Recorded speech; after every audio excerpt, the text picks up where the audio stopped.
everyone, I'm Razia. If you're new here, welcome. I'm here to help you with anything skincare related. If you're a returning subscriber, thank you so much for coming back. Now, I don't know how many of you guys are over on TikTok as well, but if you are, you might have seen that in the past month or so, there's been a little bit of a buzzword going around. And there's a whole trend over on TikTok that's all about de-influencing. If you're not over on TikTok, here's a quick summary for you. It's a bit of an anti-consumerism and anti-influencer rhetoric that's going around. Basically, the problem is with influencers. There are too many influencers. These influencers are promoting too many products, and too many people are buying everything that these influencers are promoting, and now everyone's just got way too much stuff. So now we've got this new trend, de-influencing, to push back against this hyper consumerism. So instead of people telling you what products to buy, they are telling you what products not to buy. Which, when you dumb it right back down to that, you realize it's not a very new concept at all.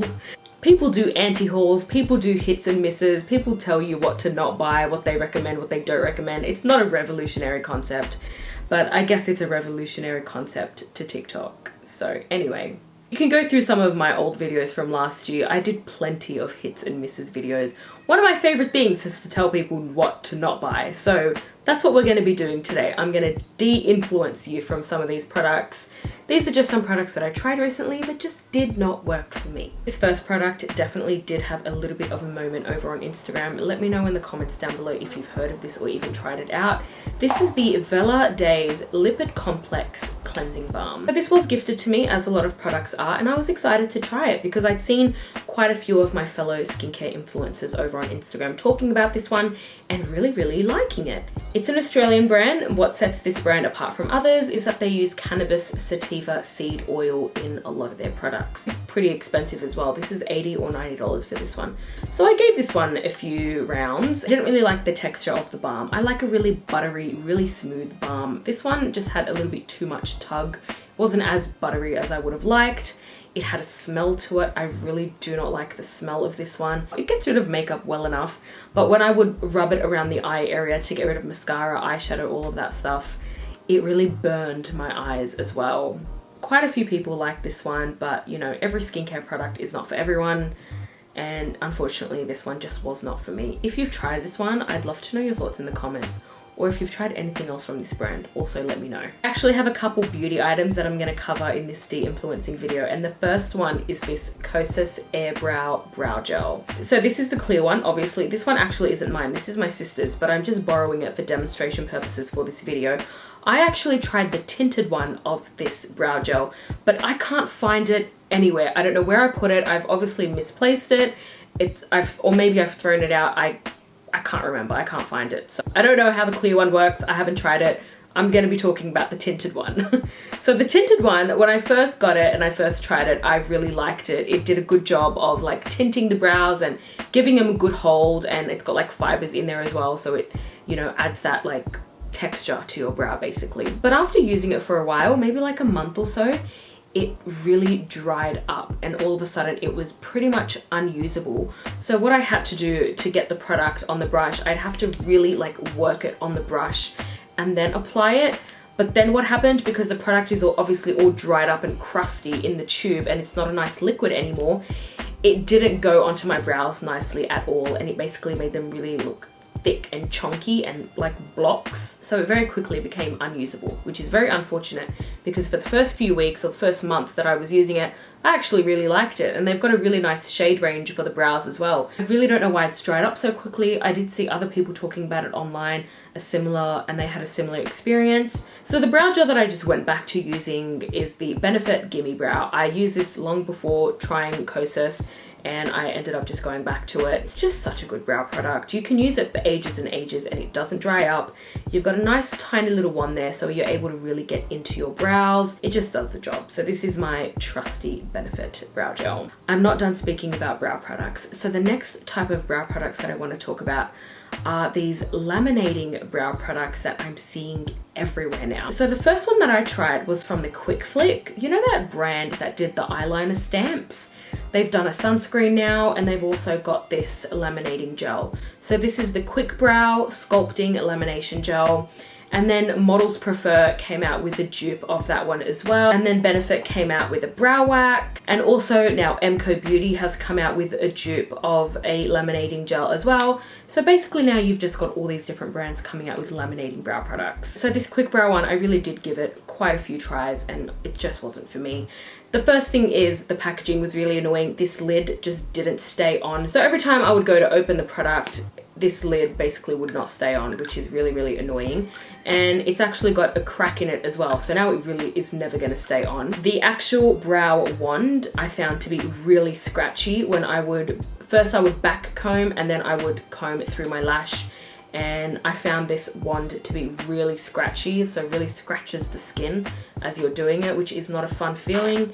And then the whole idea is that you take this brush and you basically use it to lay and press down your brow hairs. I don't know, maybe it's my type of brows, maybe it's my aesthetic, I don't know, but the laminated brow look really does not work for me. Laminating brow products, in my opinion, are not for people that already have a lot of brow. I think they work for people that maybe don't have such thick brows or maybe have quite short brow hairs, because then you can use this type of product to brush up those hairs and press them down and give that long, thick brow effect.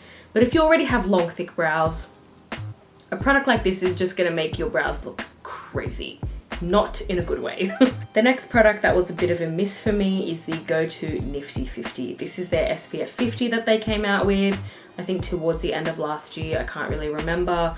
I never really got around to posting a review of this one over on my TikTok on Instagram, but I did give it quite a few tries. It wasn't the most terrible sunscreen I've used. I didn't get any white cast.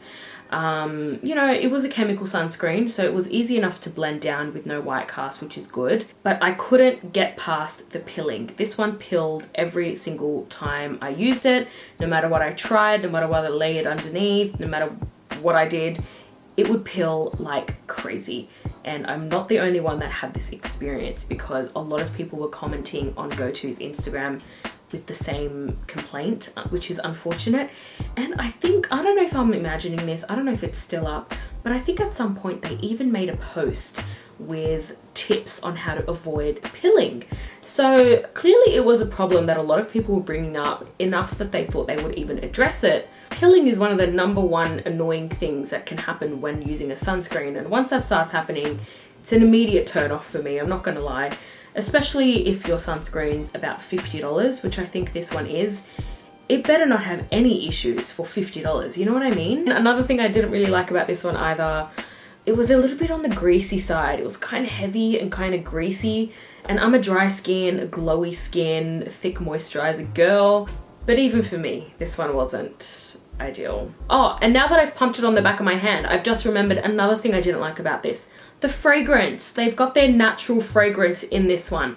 So if you've got any sort of sensitivities to essential oils or natural fragrance, again, this isn't gonna work for you. So I really don't want to sound like a hater, but I think I've given so many Go-To products a try and so many of them have just been complete flops. The only one that I've liked, but I wasn't even in love with it, I just liked it, was their hydrating serum. Pretty much every other Go-To product I've tried has not been a win for me. Another product that just didn't quite do it for me, the Charlotte Tilbury setting spray. I'm sorry. I know this product has its fans, but I'm sorry. Every time I used it, it did not work out for me. Now, I have brought this up a few times over on TikTok, and there have been a few people that have had a similar experience to me. So it's not just me, I'm not imagining it. There's something about this product that for whatever reason doesn't agree with my skin. Anytime I sprayed it to set my makeup, yes, it dried down fine and it did give my makeup lasting power, but it really separated and texturized my makeup after a few hours, which I absolutely do not want from a setting spray. And honestly, I was quite devastated when that happened, and it happened more than once. I gave this product quite a few goes. Every single time, especially I noticed it over on my forehead and on my cheeks, my makeup just started to separate and it started to look really cakey and textury and like powdery almost. And there are other people that have had a similar experience. Maybe it's a dry skin thing, I'm not 100% sure, I don't know what it is, but it just didn't do it for me. I do like quite a few Charlotte Tilbury products, but there are some that just don't work for me, and it's always the really popular ones as well. Like this one, for example. I think my main issue with this is I don't like that it's pigmented. I would like a product that can go under foundation to give my skin a glow that isn't pigmented, because I think the additional pigment in this, plus the additional pigment of my foundation on top, has made my base look really cakey. I also don't like the packaging. I don't like this doe foot applicator system. I think it's a really inefficient way to bottle a product like this. It also gave my skin a bad texture as well, when there isn't any texture to begin with. So 2 products I prefer to use instead. First, we have the Fenty Beauty Ease Drop All Over Glow Enhancer.